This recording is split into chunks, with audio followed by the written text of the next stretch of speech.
With Mo Salah and Heung-min Son off on international duty, I thought I would make a video talking about their best replacements. I've looked at all the players in all the stats at each price point so that you don't have to.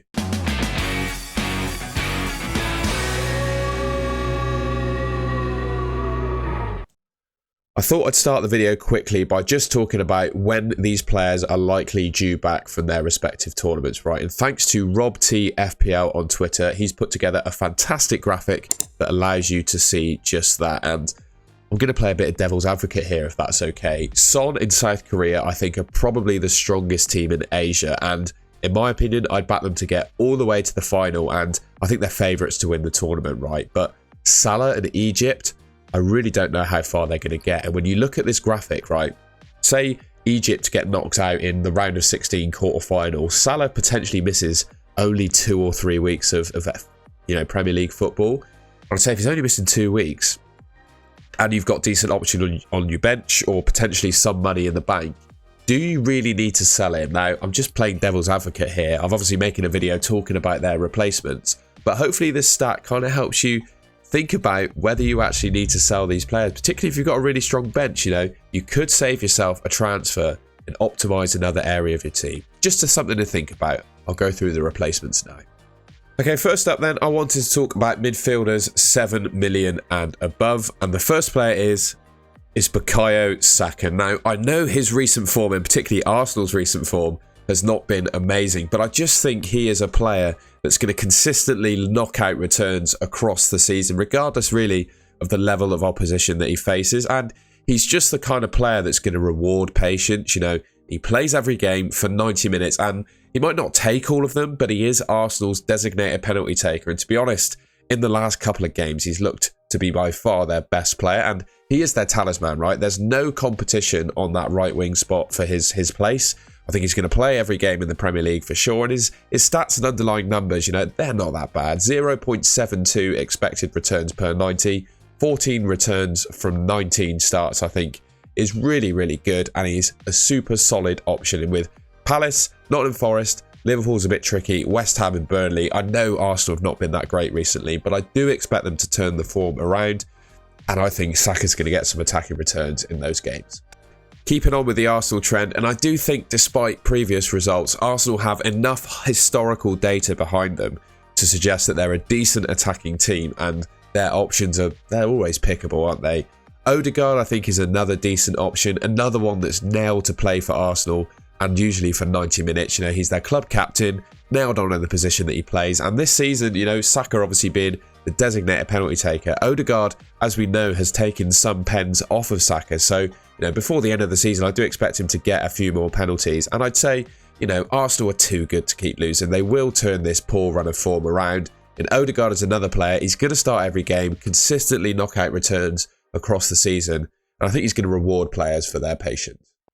Now, I think with recent form, it's impossible not to talk about Phil Foden. He started Man City's last 8 Premier League games and played 90 in 4 of them. He's got 4 attacking returns in his last 3 starts. I think Man City, well, in my opinion, have appeared to hit their sort of title-winning form. That run-in from Christmas period onwards is really when we see Man City step it up in the Premier League. And that's the period we're in now, right? 2 wins on the bounce. He looks to be a focal point of their attack. Really important in their team. Obviously, without Erling Haaland, and he's had to do a little bit more in terms of goal scoring, etc. But with Haaland back, I still expect him to be doing really well.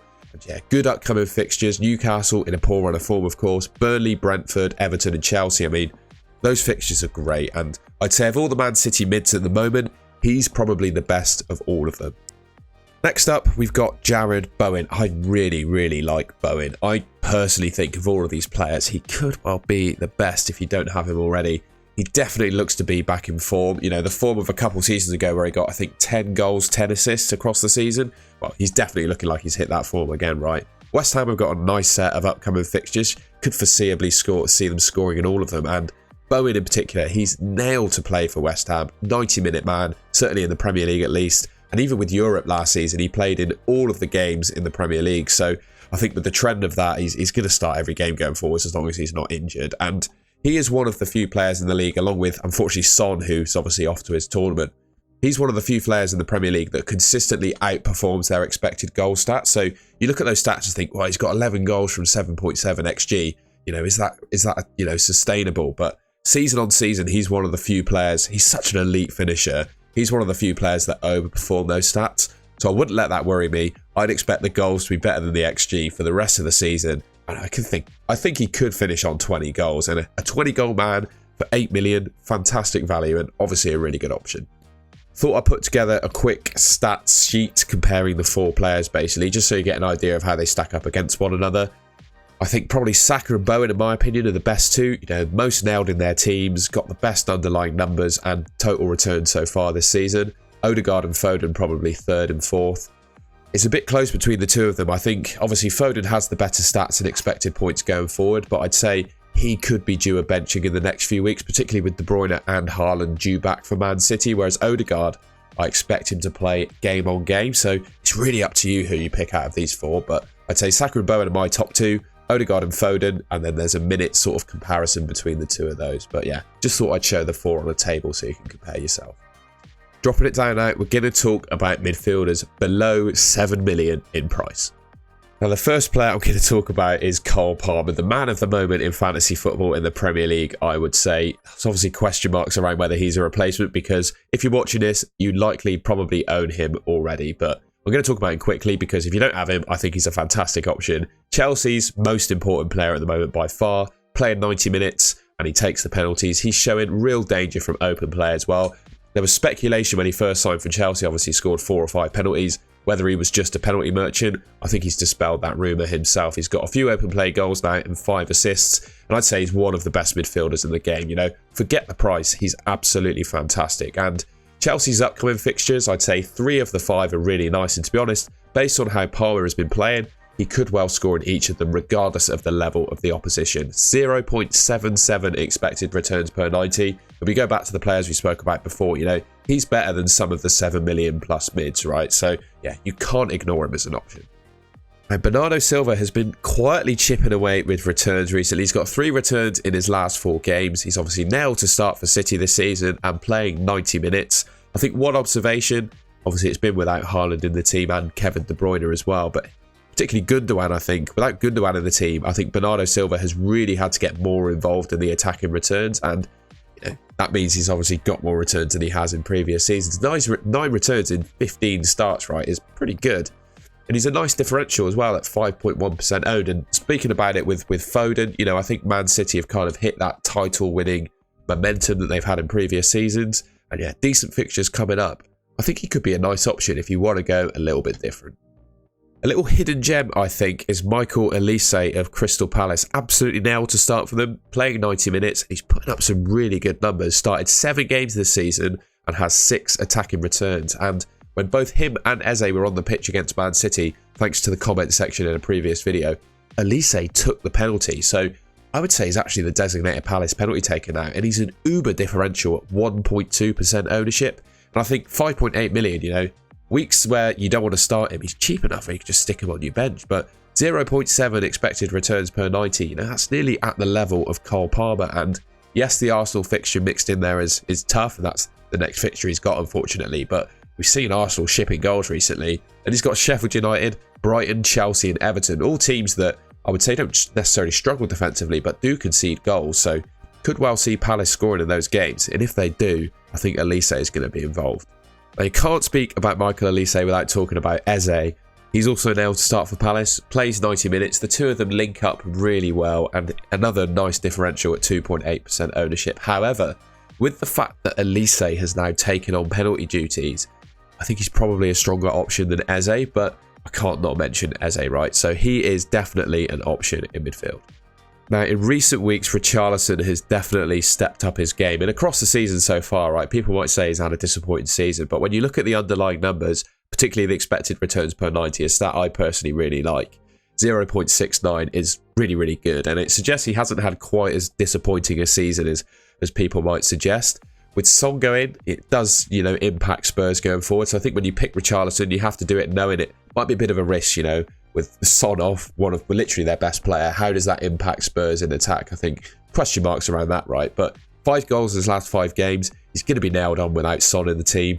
And to be honest, I think he might take the Spurs penalties off of Son, even though Son hasn't really had many penalties to take. But yeah, could mean that Richarlison's the designated penalty taker for Spurs. He's nailed in my opinion, at the number 9 position. Yeah, a really nice option to consider. Now, I'm definitely not saying Garnacho is a world beater in FPL or an absolute must-buy straight into your team, but I think if you're looking to replace either Salah or Son with Erling Haaland, you might want to be dropping your 4.5 million striker, assuming, of course, you're playing a 3-5-2 to a sub-5 million midfielder, and that allows you to bring Haaland in, swap your 4.5 million striker for someone cheap in midfield. And I think the man that you swap him for in midfield is Alejandro Garnacho. I just think he seems to be the first choice on the wing for Man United, more nailed on than Antony and Rashford in my opinion. He's got a good set of upcoming fixtures for scoring goals at least. Whether Man United win the games or not, I'm not too sure, but Garnacho's definitely involved in attacking returns recently despite Man United's form, and I think going forwards he will be too. And he's putting up decent underlying numbers, right? They're not world beating by any stretch of the imagination, but he's priced at under 5 million, so you can't expect the world from him, and at that price, you don't have to start him every week, but you know, got a decent level of attacking returns in previous games. I think he's a good option going forwards. And finally, Pascal Gross. Now, I'm not saying, again, similar to conversation to Garnacho, right? He's definitely not a world beater, but I call him a steady Eddie. You know, he starts pretty much every game for Brighton, plays 90 minutes. I think he's the penalty taker when João Pedro is not on the pitch as well, and he's just been consistently churning out returns across the season. You know, this isn't a player that you're expecting hauls from or will probably ever want to captain, right? Something like that. I don't think you ever want to captain Pascal Gross, but 9 returns from 16 starts is nothing to be sniffed at. And he's just a nice, safe option who you can pretty much guarantee will start every game. Could even take a penalty when João Pedro's not on the pitch. He's just a nice option. So similar to what I did with the 7 million plus mids, I've put all these midfielders together in a stat table so we can compare them with one another. And when you look, I personally like looking at the expected returns per 90 stat, right? So that's going to form my opinion. But hopefully these stats, well, they could perform a different opinion to mine, right? And that's totally okay. That's the whole point of this video, is to help you make a decision. Rather than necessarily me tell you what to do, I want to give you all the information to make a decision yourself. But when you pick out the top players from this price category, in my opinion, you've got Cole Palmer, Elise, Richarlison, and I'd probably say Garnacho's up there as well, just for the price and how much flexibility he might allow your team. So yeah, my picks at this price category, I go Cole Palmer, Elise, Richarlison, and Garnacho. So I've put all of the price categories together and I've got my top 4 picks from each price category, which is a little bit of a cheat because I only had 4 from 7 million plus. But I genuinely think Saka, Odegaard, Foden and Bowen are all pickable. And you might already own all of Saka, Foden and Bowen. So I would say Odegaard is the next best pick to go for, right? And all of those sub 7 million mids, I think they're great options. You know, Palmer, Elise, Richarlison and Garnacho, I think, are the standouts. You probably already own Palmer. I mean, if you don't already, straight away go and buy him. But Elise, Richarlison and Garnacho, I think, are great options if that's the budget you have available. All right, and that's the end of the video. One of my longer ones, but I had to do a lot of research for this and put together stats and lists, etc. So if you can appreciate the effort that went into this, please drop me a like rating. Of course, let me know in the comments if you disagree with any of my thoughts there, or there are any players that I potentially missed. You know, it could well be you could disagree with those opinions, and I'd be interested to hear it. If you enjoyed the video, like I said, please leave me a like rating, subscribe to the Golden Goal channel, which should be just there, and I'll catch you in my next video.